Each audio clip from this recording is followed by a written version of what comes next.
So this morning we have a 2015 Jeep Wrangler. We are checking it out for an oil leak. He believes it's engine oil, so we're gonna see what we find here. Doesn't look like it's a valve cover problem. Yeah, okay. Set this down here. Is it wet down in there? Yeah, there's a little bit of oil. Yeah, I can see it. I don't know if the meadows are picking it up or not, but and it's wet around the cooler, so but we're gonna get underneath of it and take another look at it from another angle, see if it's running down on the back side of the engine, right up towards the crank and towards the front.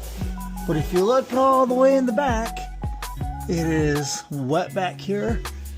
It's not coming down the valve covers, it's coming down the back of the transmission belt housing, which would indicate it's the oil cooler assembly. The entire back of the vehicle is soaked. We are going to remove the air intake assembly, all the hoses to the upper intake plenum, all the electrical connections and stuff. We're pulling the intake plenum up to gain access to the engine oil cooler and oil filter assembly. 8.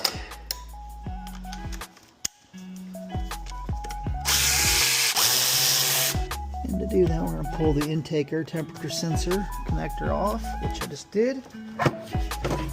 And now this can be set aside. That's what's getting replaced. Pull this vent hose off. We're going to set that up here. We're going to grab 2 pairs. That one. And that one's broke, so let's grab these 2. Twist before you pull. Oh, come on. I don't want to pry too hard because I don't want to break anything. Pull it off. Okay, it's twisted. Help pry off gently.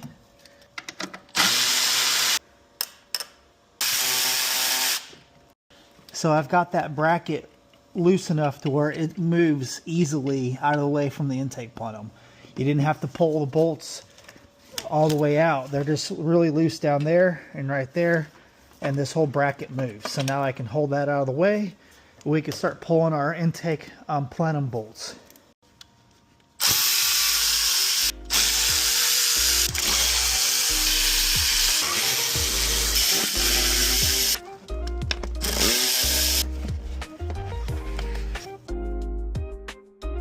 My Ray-Ban Metas went dead, so I had to put them back on the charger while I continued on. I removed the lower intake manifold, and as you can see, I'm about ready to start cleaning things up. Cover all these ports with towels, then I'm gonna clean up all this dirt, sand, and debris.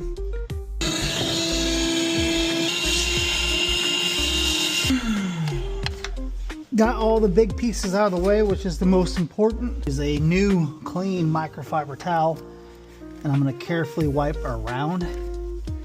Try not to wipe it into the ports.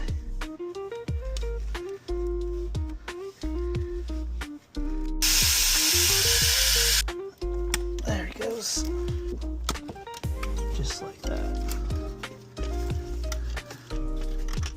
Whenever you go to put your oil filter in, lubricate the new O-ring that goes on the cap and the new O-ring that's on the bottom of the filter. So you want to make sure you lubricate this O-ring with new oil as well. And be careful, because when you install this, you want to make sure you're 100% vertical. You get on an angle, you will tear that O-ring and you will be taking it apart to redo the job.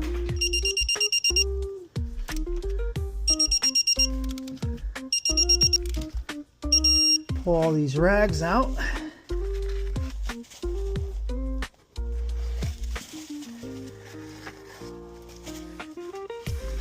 We are gonna put the new intake gaskets onto the intake manifold.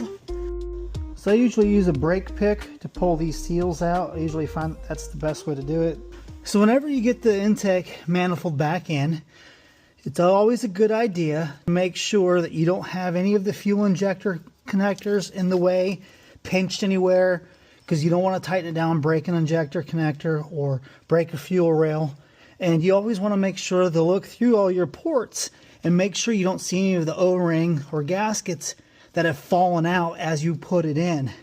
Because if you look through them all, if it had moved or shifted or fell out of the intake, then they may have covered that port, and you can catch it now before you get it back together. Once you get the lower intake manifold torqued down in the proper procedure, and you've got the upper plenum setting on the lower intake, fingers start all the bolts, and then you can go ahead and torque them properly. And then make sure that they've all started. Once they all started, then you can go ahead with the torquing procedure and torque them down.